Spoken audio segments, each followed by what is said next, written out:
Om Sadashiva Samarambam Shankaracharya Madhyamam Asmadacharya Paryantam Vande Guru Param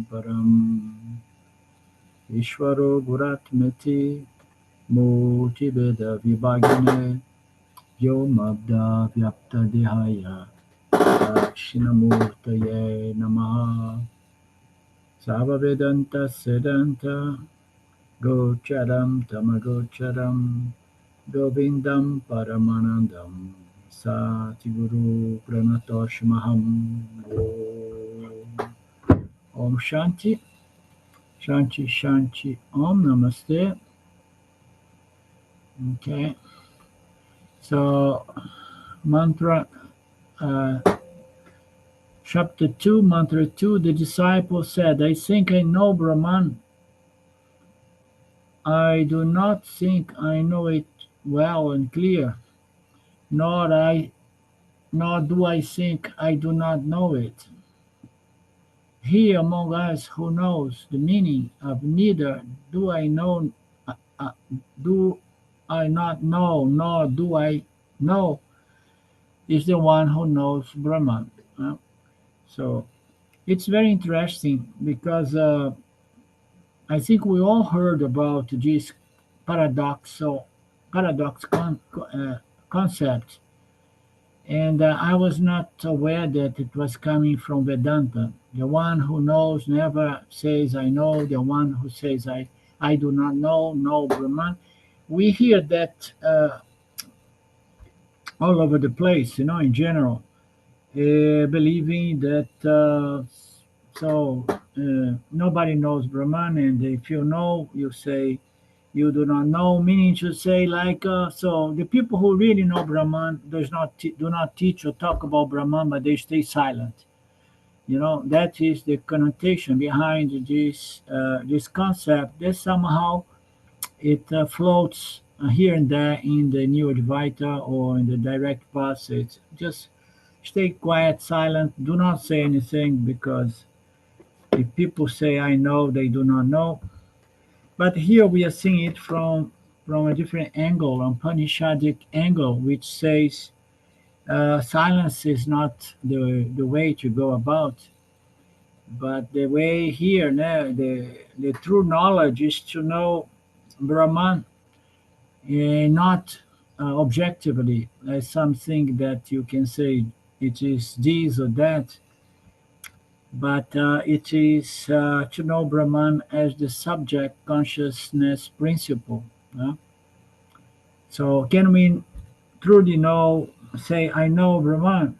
No, because it's not an object of knowledge. Can we truly say, I do not know? No, it will be impossible, because it is consciousness shining in my very intellect. But we can never really know what Brahman is. In the same way, we cannot reject and negate that there isn't such a thing as God or Brahman or consciousness.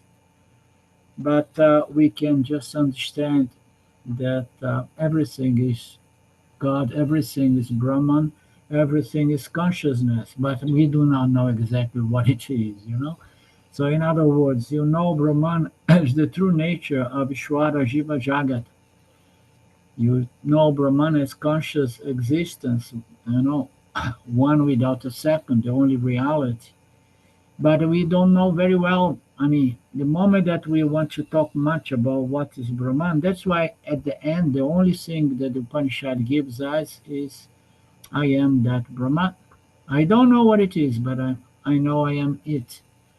You understand? And when the Guru says, you are that Brahman, and the disciple contemplates and say, yes, Aham Brahmasmi, I am that conscious existence.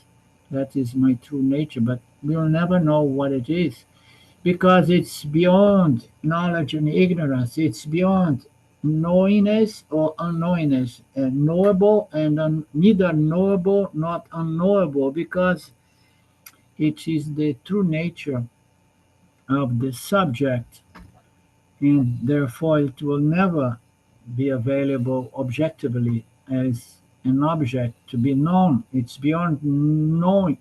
It's beyond knowable object. Uh, Yet we must know that everything is God, everything is Brahman, everything is consciousness, but we can never say what it is. So it means to say that it's the question is the point here is not to remain silent, like some people suggest around, different philosophies or Neo-Advaita circles. Stay quiet. Papaji used to say, "Don't say anything. Stay quiet. Stay quiet. Silence is good." Ramana Maharaj was his teacher, and he was in silence. Silence, it has no problem with self-ignorance. You have to recognize that which is beyond knowledge and ignorance, but it's the light of conscious existence, illumining and revealing all kinds of good knowledge and bad knowledge, meaning to say wrong knowledge. So it is very simple. I just want to make it a point because it's not about saying that silence is the key and the solution. No, is to understand the difference between the subject and the object. So you can never know Brahman as an object of experience or knowledge. So the student points out that he will never fall for the trick because the guru has presented that question. Ask the student. So think about that, contemplate for a few days or weeks, and then give me the answer. Tell me, do you know Brahman or you do not know Brahman? So the student understood that it was a trick, and he took some time until he found himself very confident to confront his guru and says, "Now I know." And then he says, "I will never say I know, but I will never say I do not know."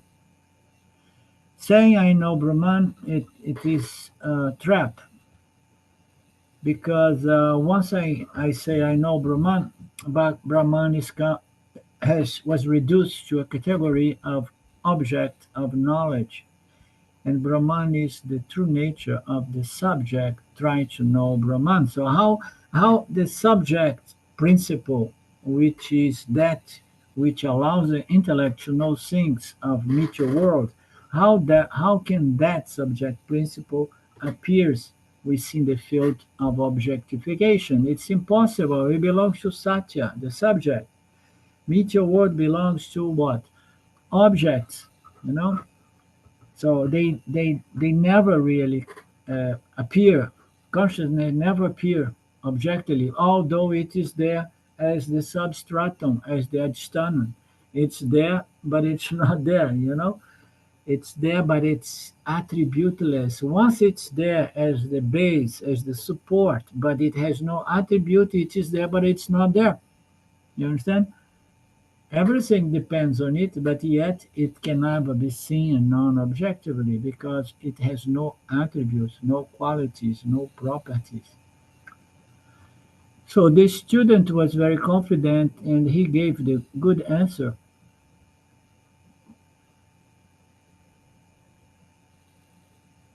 And he did not fall for the pitfall. And he does not say, I do not know Brahman either. But Brahman does not come under either one of these categories, known and unknown.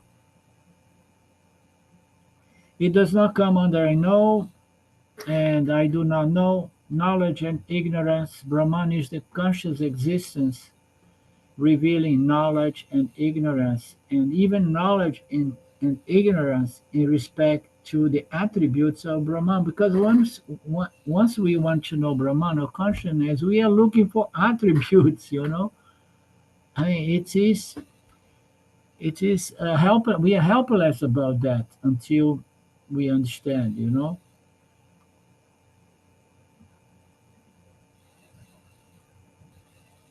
I do understand Brahman as something other than known and unknown.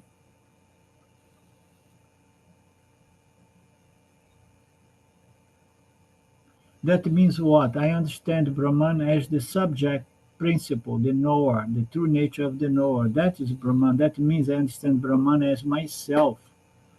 Now, which is the second level. First, you say Brahmani Satya is the subject conscious principle. And then, if I don't say, and by the way, it is myself, and then I'm keeping it there as an object. You understand?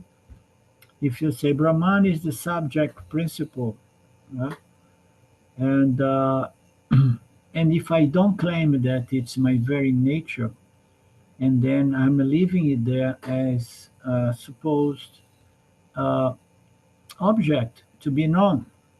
So this first level is to understand that Brahman is the subject, the absolute subject, and the second is my very nature, is myself, my very conscious existence.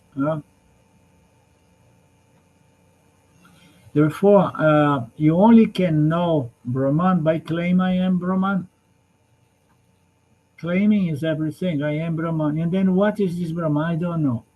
But I know that I am it. And everything is it. Uh, Everything is conscious existence, the true nature of everything. But can't you not say anything about this conscious existence that you claim to be your true nature?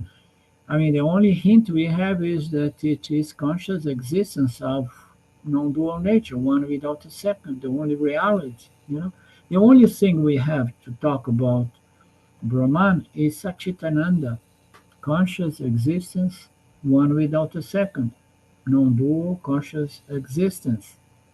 Jesus Brahman, and it does not have any attributes. I have to learn to understand and to claim I am Brahman without projecting any attributes to that which is my true nature. And I should never try to struggle to experience Brahman as well. This is you know, a huge problem. Everybody, even Vedantins, after so long, still they want to have an experience of Brahman. I mean, deep inside there is subconsciously a desire to have a mystical experience that can convince myself that I am Brahman. You know? I have the knowledge, but now I need to have an object of Brahman, spiritual, mystical experience. And then I say, now I have the theory, and now I have the experience. Now I can say, I am Brahman. So, but if your knowledge, I am Brahman, depends on one certain experience, and then you are limiting Brahman. you know, Brahman should never be dependent on any experience. How you want an experience to validate something that is the ground, the distant on which all human experience take place? You know? So the teacher was very thrilled, very happy. The disciple has come up. He understood, he grasped very well the teacher. Therefore, you have to imagine that the teacher congratulates the student. The student is so confident about his reply. So, and again, what was the reply? The entire first line should be translated in this manner. I do not consider I know Brahman. I do not consider I do not know Brahman. I understand Brahman as something other than known and unknown. I understand Brahman as the knower. I understand Brahman as my very nature, as conscious existence. I claim Brahman as myself. So this is the knowledge. You understand? I mean, how can we know something so beyond the human intellectual power? How can we know something that is even beyond Saguna Ishwara? We don't have the intellectual power to understand Saguna Ishwara, just Nirguna Ishwara. The only thing we can say is that everything is this conscious existence that the human intellect has no way to understand, because human conscious existence is attributeless, and the human intellect can only objectively understand things with attributes. But even Ishvara, the supreme intelligence, the human intellect, is extremely limited to understand the true nature of this total knowledge, this entity that holds the entire knowledge. To wrap our mind around the concept of Saguna Ishvara is already something beyond the human intellect, as we see in Karma Yoga, in Dharma. So, what to say about Nirguna Brahman? How can we say, I know very well what it is, conscious existence? No. I mean, we have trouble to understand the human mind. What is the human mind?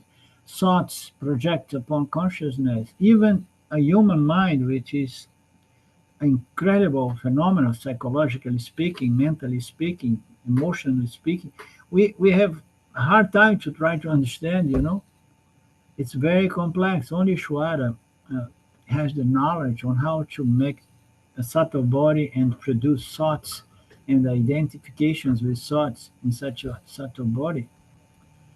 So the only thing we can say is Brahman is the very nature of the entire Shwara Jiva Jagata. I claim Brahman as myself because I have no problem. I'm not arrogant enough to exclude myself. Once I say that Brahman is the only reality, is the true nature of Shwara, Jiva, and Jagata. So why this Jiva is going to say, but I'm not in there because this is too much for me to claim? No, you claim this is the nature of everyone, the nature of everything. That's the only thing we can say about Brahman. I claim Brahman to be my very nature, myself, the Atma, the self. So this is the translation of the first half of this verse. Now there are so many other students sitting in the same class. In Gurukulam, other students are there. The student is so confident that he says, among the students of Gurukulam, whichever student understands my reply, all those students also have grasped the teaching very well. Therefore, he says, the second line, he wants to talk about the second line, is the student's reply. This is the reply of mine. Whichever student in the class is able to understand, among those students, whoever understands, that student also has got the message. With this, the student stops communication. The teacher also has stopped communication because the teaching was successfully understood. And therefore, this this verse is over. Now, just to refresh our minds, the last part of the verse it says like, "He among us who knows the meaning of neither do I know nor do I know knows Brahman." So the first he was referring to it was referring to the answer of the disciple. Yeah? And then later on, there is a note from from the guru, yeah, who says, "Among us, all of us here, because the student was not alone there, the disciple was not one but several. Among us, who knows the meaning of neither do I know, nor do not know. This is the best possible understanding."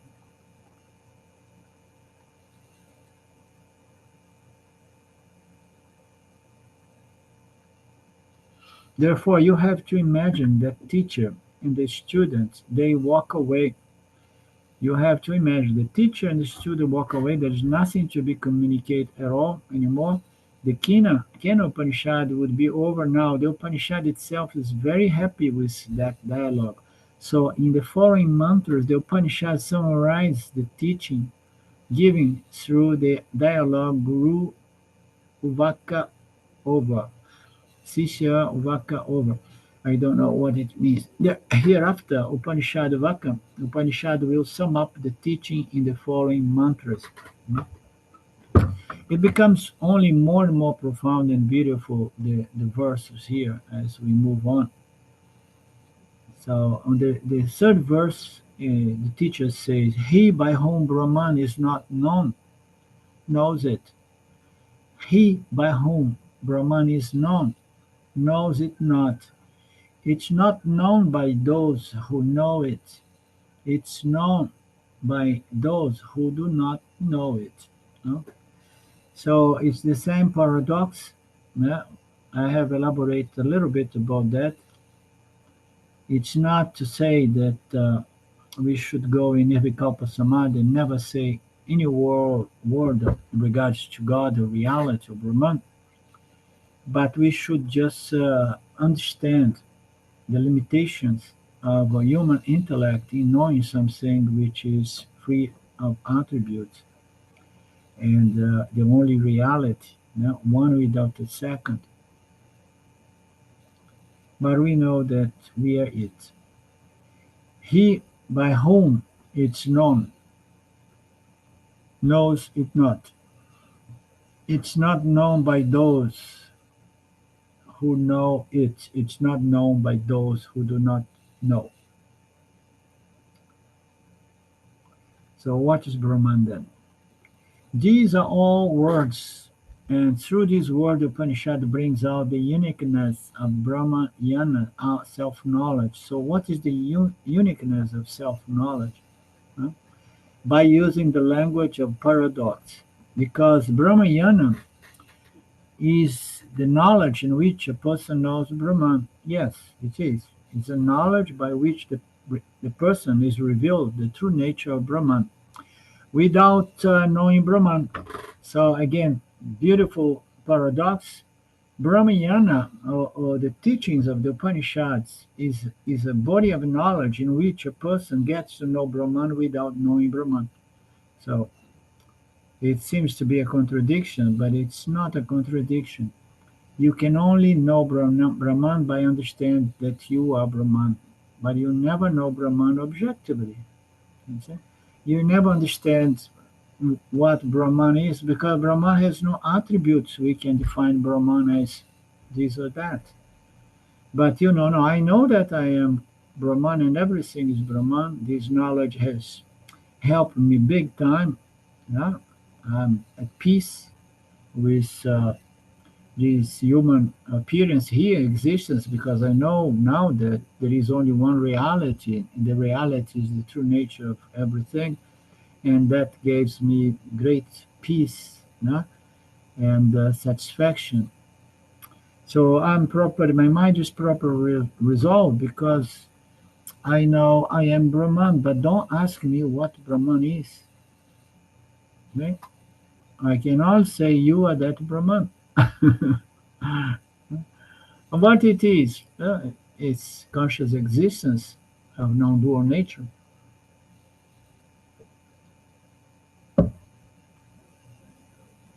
The entire knowledge of the Upanishads is a support that brings us to the point of understanding something which is free of any attribute and yet is the only reality, which is consciousness.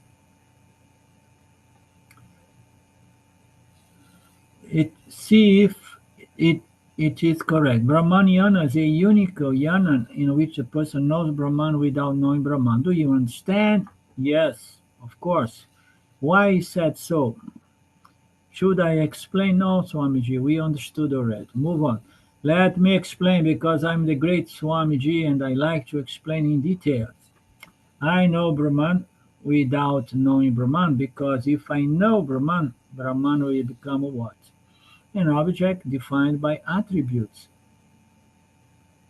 Therefore, I should know Brahman without make Brahman an object defined by attributes.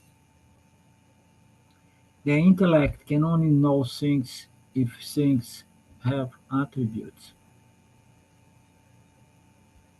It's a unique sort of knowledge in which I know Brahman without turning Brahman, reducing Brahman as an object of knowledge defined by certain attributes. And don't take Satchitananda to be attribute. Satchitananda is an effort that the Upanishad does to present Brahman's nature, which is conscious existence of non-dual nature, one without a second. Conscious existence, one without a second. How do you know Brahman without making it an object of knowledge? By understanding that Brahman is the subject principle, is the subject of knowledge, not an object of knowledge, it's the subject. Every knowledge takes place within consciousness. Every experience takes place within consciousness. Consciousness is never there showing up in the experience except as the most subtle substratum or adjustment free of any attributes, which means to say there are no chains to it, there is no time, there is no space, it's just there holding the ground for Maya to play with its gunas. Therefore, instead of objectification, you need to do a process of subjectification in order to know Brahman. But all of that are pointers, because if you start saying like, okay, and then I have to subjectify Brahman, you end up trying to objectify, believing that you are subjectifying. You know, you just have to understand that the subject can never appear in the field of object, because it's the nature of the seer, the nature of the knower, the true nature of the experiencer. As Paul said, is the non-experience witnessing awareness, eh, revealing all fields of knowledge and experience. Subjectification is my language. Okay, therefore, without objectification, I subjectify and claim I am Brahman. And therefore, the teachers say, whoever knows Brahman as an object does not know Brahman, and whoever does not know Brahman as an object knows Brahman. So, how do I know Brahman? I know Brahman as the fundamental, absolute, subject, conscious existence principle. But I don't know exactly what it is. That's why it says, I can't say that I clearly know. I just know that it is it is the subject. In Tamil, they say, the one who knows does not talk about that. The one who talks does not know. You see, I thought it was something uh, not related to the Upanishads, but it is. And maybe it spreads all over the Vedic culture, because in Tamil, they say that the one who knows does not talk about that. If he does not talk about that, we infer that the very, very wise people stay silent, which is not very far from the truth. We don't need to talk much. Communication should be used for the sake of communication only, practical things or transfer of knowledge. And this is a special knowledge. Brahman can never be transferred the same way we transfer scientific objective knowledge. This knowledge of Brahman has to be transferred indirectly, and to the point of become even paradoxal. You cannot know Brahman because Brahman has no attributes, but yet you are Brahman. And how are you going to understand that? By understanding first you are not the body mind sense complex. And if you are not the body mind sense complex, you must be something which blessing the body mind sense complex with conscious existence of non-dual nature. So we have to go through all of that to understand the true nature of the subject, and then claiming that I am that same principle. That is the language, the paradox of the Upanishad. For whichever yani amatam Brahman is not known, for that yani Brahman is known. For whichever yani Brahman is not known as an object, so that yani Brahman is known as the very subject itself.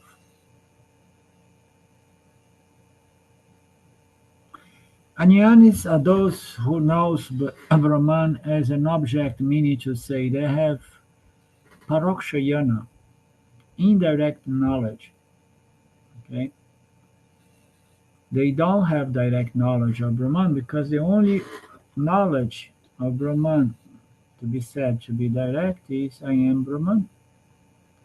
Indirect means to say, I know Brahman as an object of knowledge, and I can describe what is Brahman because I have studied all the Upanishads, all the Brahma Sutras, and I can say everything about Brahman. But this is what? This is objective knowledge. I turned Brahman into books and books and books of words that are only point to the true nature of the subject principle, and I turned the subject principle into an object of knowledge. Many words that now I made it to become my new most favorite object of knowledge. I know everything about Brahma. But this object takes place when we can claim I am Brahman, everything is Brahman, and I know nothing about Brahman fundamentally because my intellect is too small and limited. I was just blessed with the knowledge that everything is Brahman, and this knowledge has incredible positive impact in the life of every human being. That's why we repeatedly say never work for having an experience of Brahman, Brahma Anubhava. If you work for Brahma Anubhava and one day you get Brahma Anubhava, then Brahman will become what? There are books where they talk about the extraordinary mystic experience of Brahman. I was sitting, one person writes, in the early morning, and then I had this vision, I heard, or I had that state. Samadhi came. Then gradually I saw this, I heard that.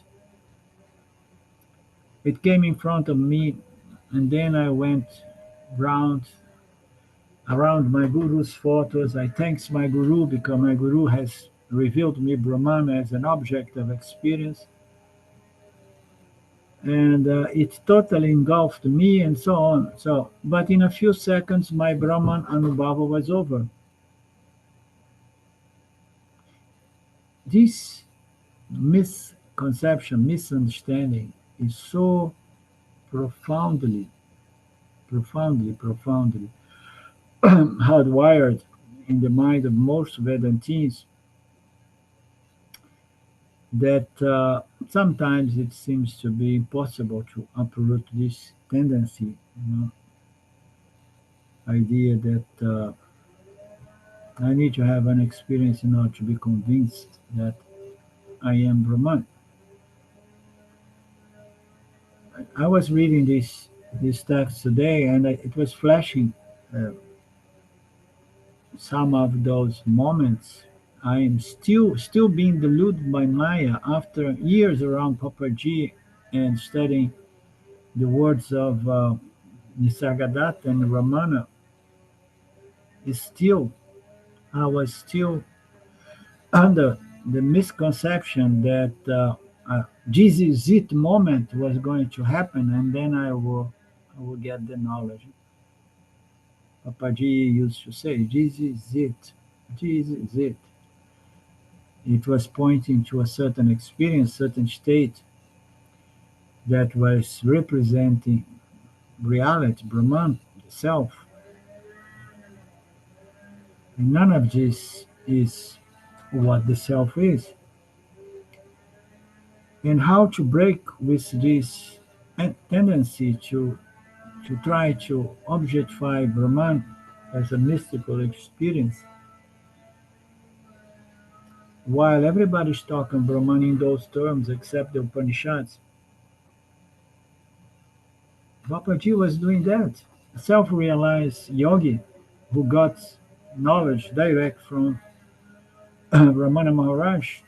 Still, in his early 80s, he was talking about Brahman as an object of experience. But here and there, he would say, he would praise knowledge, but it was a confusion, total confusion. There is so much confusion about the nature of Yanam, the nature of self-knowledge. And then I see these things with people who are associated with Vedanta with me for many years, almost a decade. I still believing that there will be an experience that's going to set this knowledge firm.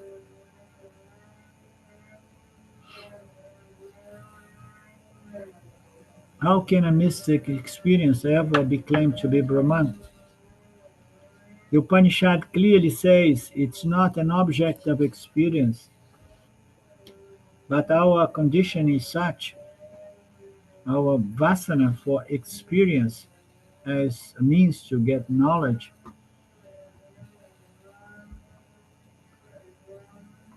But in spite of this clearly presentation of the Upanishads, 9+% of Vedantic students practice Nididhyasana, hoping for an experience of Brahman that is going to set them free or convince them of something that is going to transform their lives. And they claim, I have intellectual knowledge, but that anubhuti, that experience of Brahman has not yet come. And then Swami is going to say, no, no, Brahman is never going to come as an experience. It's made out of knowledge and knowledge alone. He said, no, the knowledge I have already, but it's missing an experience so that I can be fully convinced. Huh? So, what Swami says to these people, you should read the Kenopanishad again and again and again until you understand that Nididhyasana is not meant for Brahma Anubhava. Nididhyasana is meant for claiming I am Brahman with full conviction. I am the light of conscious existence, illumining and revealing all kinds of anubhavas, all kinds of experience, the normal, regular experience, as well as mystical, extraordinary experience. They are all illumined by Brahman conscious existence, the only reality, unchanging, limitless. So I am the light revealing all of this. And I will never be reduced to an object of experience because I am free from any attributes. The gunas of Maya does not touch what I am. Nididhyasana requires this understanding, and from that base of understanding I can claim everything is this Brahman, therefore I am this Brahman as well. This Brahman is never come as an object of experience, but it's the very knowingness, consciousness that allows knowledge to take place. And the knowledge here is not knowing Brahman, but it's knowing I am Brahman. You have to understand that. What we know about Brahman is almost nothing. All the Upanishads are only going through the process of deconstruction of the notion that I am the body-mind-sense complex. The Upanishad never work on what is Brahman. The Upanishad is going to destroy the mistaken identity, I am the body-mind-sense complex. And then in the end you say, you are that Brahman, but you'll never know what Brahman is. You will know what Brahman is not. Brahman is none of these things you have identified with. Claim is the key. That claiming process is called nididhyasanam. We never work for an ordinary or extraordinary experience. This is foolish.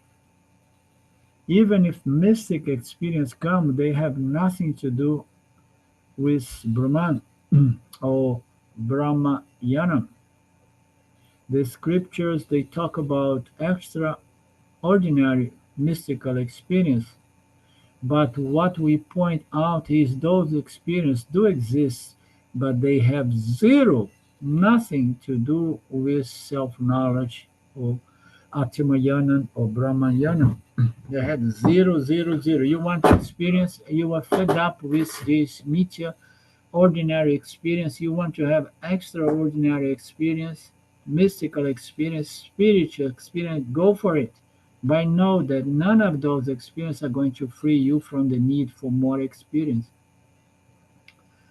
None of these experience is going to bring you the knowledge of the true nature of reality, because the true nature of reality is never present as an object of experience. Have your experience, but know very clearly that they have zero, nothing to do with self-knowledge and moksha. Therefore, even if they come, what should you understand from that experience? They come from, they are classified as anathema. Every experience is an anathema phenomenon only. Instead of say net, whatever experience comes, keep on negate. This is not it. This is not it. This is not it. As we know, it becomes very hard to negate extraordinary experiences. That's why the yogis in general, they have a huge ego, because they are not common people. Common people have ordinary experience. Yogis have extraordinary experience. They make it makes them to have a huge specialty ego, you know, the one who have certain experience, you know. And then when the ego is fully wrapped up about this sense of specialty, it's very difficult to reject and negate those experiences as anathema, as delusion. You understand? It becomes very difficult, isn't it? Lynn, I don't see Lynn. Well, this I'm I'm sort of in awe of this Upanishad because it really opened up areas for me where I need to do a lot more manana, a lot more depth in working into this. There's sort of this pramana, it's almost like an alchemy that turns the process of knowing inside out. It's mysterious. And I'm really happy to be here with you It's with so all that. beautiful, yeah. So simple and so beautiful. I mean, and sometimes delusion, delusion has a hold on jivas minds on different levels, and some of the levels is so subtle that one may even think, no, no, I'm beyond delusion. I'm not beyond illusion, you know. And we need to look deeper and deeper, deeper, deeper until we negate all illusions, all delusions, you know. And then we just see the most obvious thing, which the only reality, free and independent from anything which can be experienced and known objectively. It's unbelievable the deeper and deeper levels of ignorance, let's say. Yeah. And and it seems to me that this manana on this is, I mean, until it's really clear, nididhyasana is not that effective. Well Really. said. Well said. Yeah, because if we don't clear the ground, clearing all the fantasies, delusions, illusions, superimpositions, and projections, and if we don't clear that, we go into doing nididhyasana as claiming, claiming, claiming, but the claiming is not really much effective, because as you were pointing out, you need to look deeper in what is preventing this claiming to fructify with full conviction in regards to the only reality, you know. So very nicely put, you know, we need to go and do some more contemplation on these texts, on these teachings, until claiming becomes very efficacious, you know, fruit, fructifies. This is really a pramana like no other, Mm, really. indeed. Therefore, net to net, whatever experience come, keep on the gate, rejecting them. After rejecting everything, people say there is blankness, and then Swamiji says blankness, reject it as well. Huh? So blankness appears. Nothing escapes consciousness. It's there within consciousness. And the mind is going to be able to say, I experience nothingness now. This blankness is also anathema.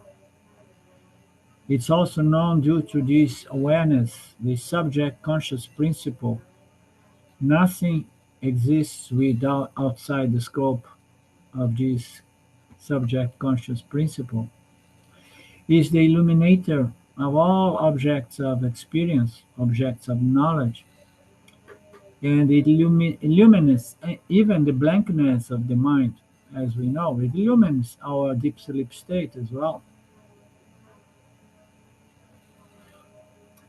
So Swami says this is Nididhyasana, rejecting all experiences. A different angle about Nididhyasana.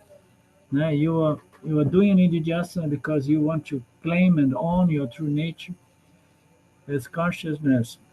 And sometimes there is an obstacle there. The obstacle is some experience that we still identify as my true nature, you know? And then you have to reject that as well. So reject all kinds of mystic experience and know that there is no need for any mystic experience. Mystic experience is not required for self-knowledge. If anyone claims I did experience Brahman, Upanishad says he does not know. So experience and knowledge comes together.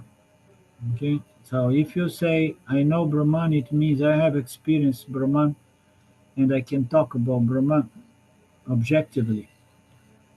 So if he says I have known Brahman objectively, means to say I had experienced Brahman. That means I don't know what Brahman is.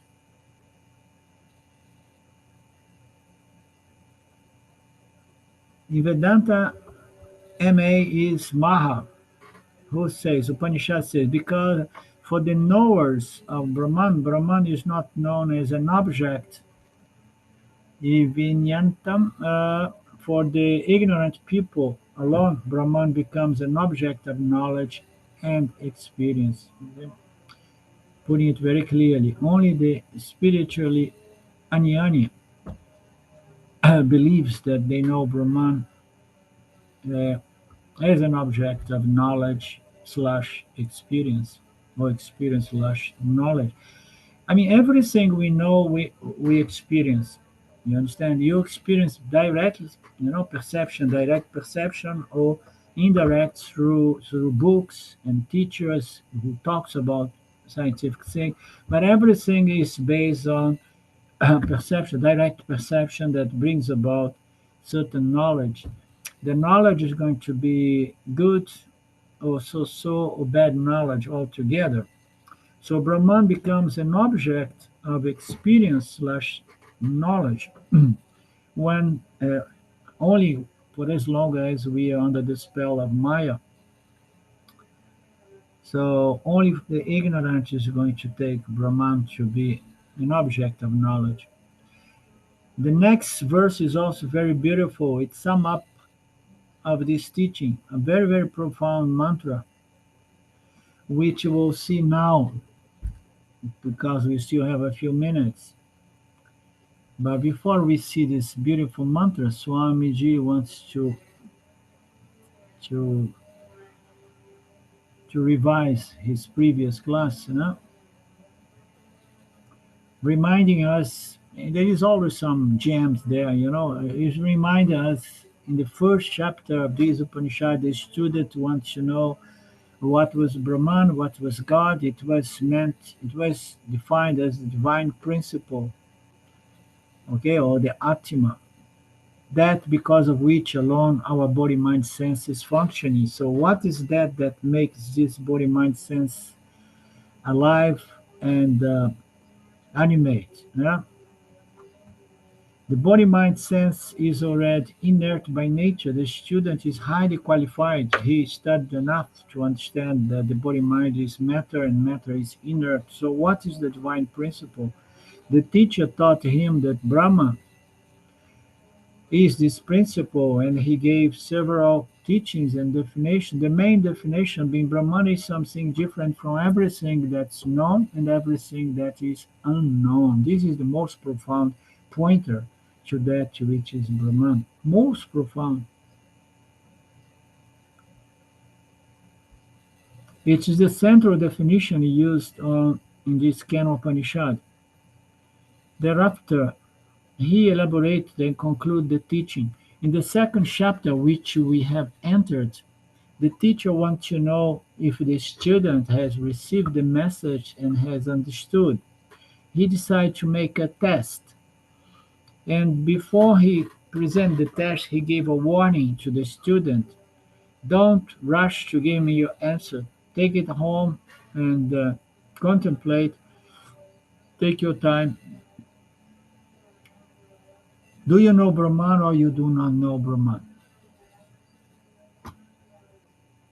The student gives the reply in the second mantra, clearly indicating the second chapter, clearly indicating he has understood the teaching. He makes a brilliant statement. He says, I do not consider that I know Brahman, because once I say I know Brahman, Brahman will fall under a known object defined by attributes and qualities. Therefore, I would never say that. I'm very smart. I know you are trying to trick me. At the same time, I do not say that I consider that I know Brahman, because once I say I do not know, Brahman will come under unknown category. And I understood that Brahman is that which is beyond knowledge and ignorance, known and unknown objects, because Brahman is not an object. Only objects are known and unknown. Brahman is the subject. So I cannot say that I know. I cannot say I do not know. Brahman is neither within any one of those categories. Therefore, my reply will not be either I know or I do not know. I have to reply because you have taught me, and I know you want my answer. Therefore, I'm a serious, highly qualified Vedantin. I'm not going to present silence or Nirvikalpa Samaj as an answer because that does not free anybody. He says the significance of the word Veda. Shankaracharya clearly explains Veda. Veda means I understand the Brahman as something other than known and unknown. Shankaracharya clearly explains I understand the Brahman as something other than known and unknown. And what does this indicate? Other than known and unknown, there is only one thing in the entire creation which is not an object. The objects are either known or unknown, right? If Brahman is something other than known and unknown, it's saying that it's not an object, that objects are either known or unknown. And what is the subject? The subject is the knower, the true nature of the knower, the true nature of the experiencer. It's the knower principle, because the knower alone will not come under under the field of known or unknown category. So simple.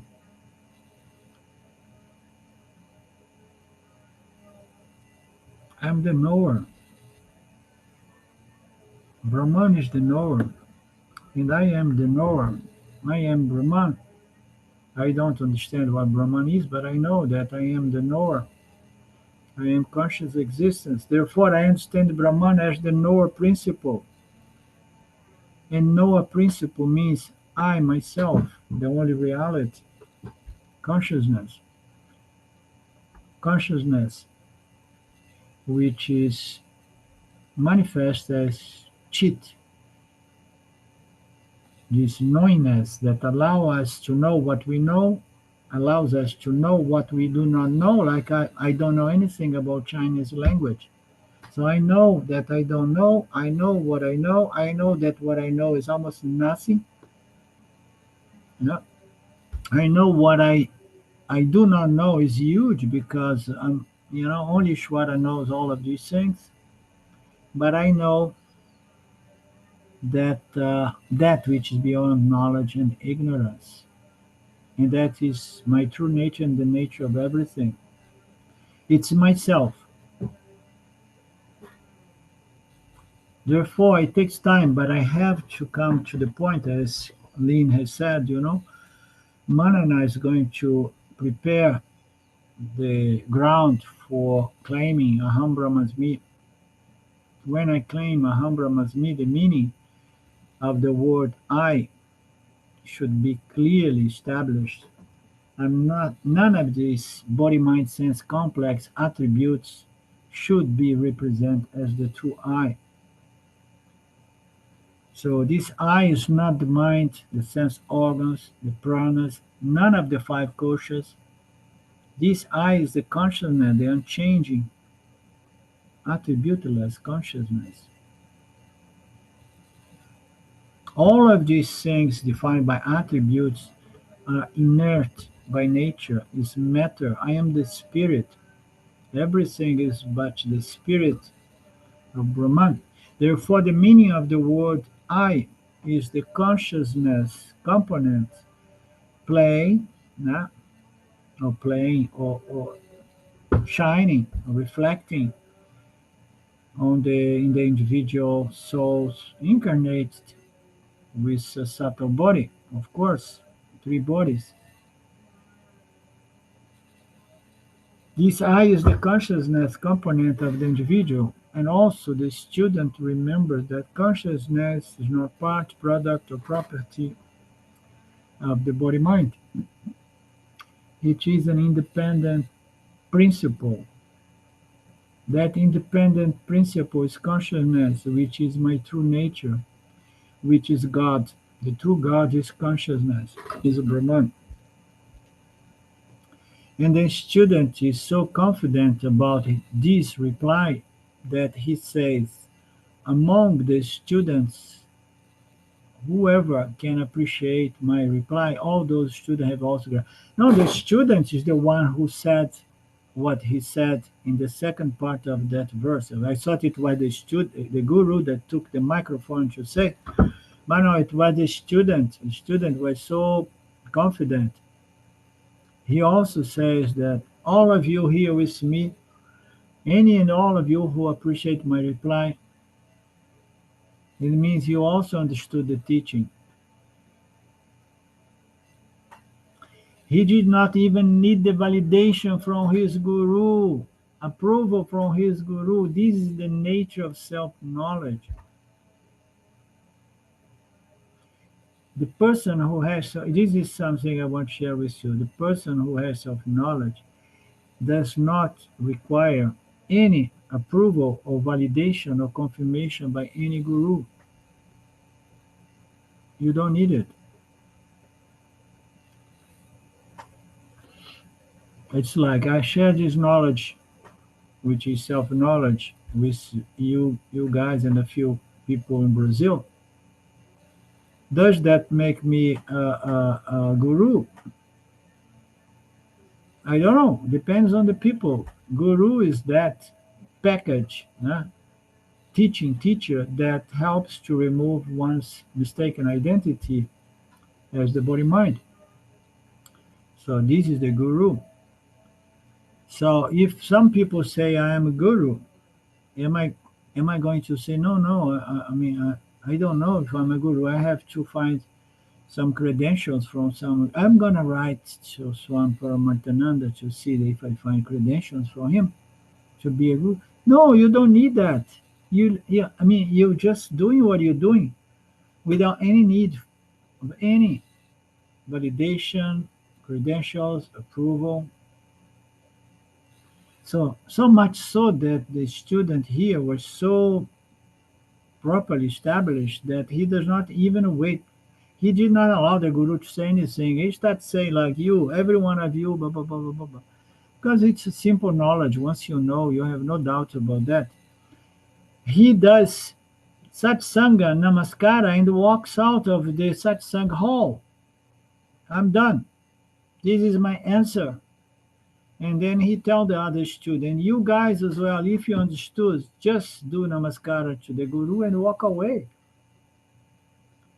The Upanishad is so thrilled by this dialogue because it's one of the most successful spiritual dialogues present in the Upanishad text.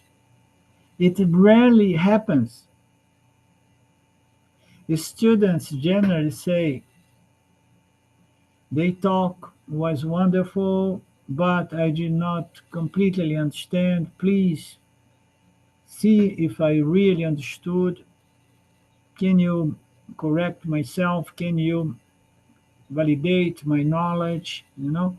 The students, they are mostly hesitating to say, I understood. Aham Brahmasmi, and I need no further instructions. They may say, no, your teaching is wonderful, Guruji, but you know, I did not understand very well.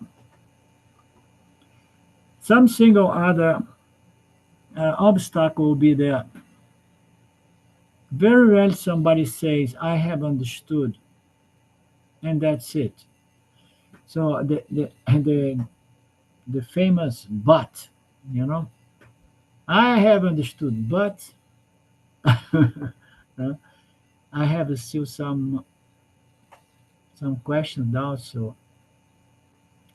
I have grasped and puts a full stop. Here is a rare example that makes this dialogue one of the most beautiful, most successful spiritual dialogues presented by the Upanishads. Hence, the Upanishad itself is thrilled. The Guru is thrilled. The Sampradaya is thrilled with this dialogue. Therefore, the Upanishad sums up the teaching in the following mantras, beginning from the third mantra up to the fifth, is going to sum up this dialogue, which is beautiful. Second mantra is the student's reply. With that dialogue, the dialogue is over. Now, the Upanishad comes as the master of ceremonies and independently presenting the essence of this dialogue, of which the third mantra we saw in the last class, which is full of paradox. One who says he knows Brahman does not know Brahman. One who says the Brahman is not known knows Brahman, because knowers do not know Brahman, and no knowers know Brahman. What did you understand? What is the teaching? Up to this we have seen. Now comes the following two winding up mantras, profound, beautiful mantras. And now we're going to enter into that. The mantra says Brahman is known when it's realized in every state of the mind. Now he begins elaborating. Brahman is the substratum, is the adhisthanam, attributeless adhisthanam. Is there. You realize Brahman as the very nature of the mind and all its states. So don't look for Brahman on a certain state of mind. It is the substratum, is the true nature or the adhisthanam on which different states, every state of the mind is there due to Brahman, is realized as Brahman, that ground on which states of minds uh, appear and disappear. For by such knowledge one attains immortality. By Atma one obtains strength. Yeah. So I don't know, but I almost feel like staying with this Keno for some time. I would love to do that. Let's do it. How about you, Mark? Yeah, they used the word thrilling a lot in that last paragraph, and I felt thrilled as well by that whole teaching today. It's been wonderful. So, Okay, let's do so that yeah, also. Let's do that also because the more I go through this Keno, the easier it's going to be for me to read it in Portuguese later on when my seminar comes. But I find it so profound, so beautiful. Okay, so we'll stay with Keno for some time. Okay, great. Yeah, and great. we meet again this coming Monday, unless you guys contact me to say otherwise. Okay. Om Purnamada Purnamidam Purnamudachyate Purnasya Purnamadaya Purnamevavashishate. Om Shanti Shanti Shanti. Om Namaste. Thank you so much. Okay, until Monday. Great. Big hug. Great. Thank you. Bye Okay. bye. You too. God bless. Bye now.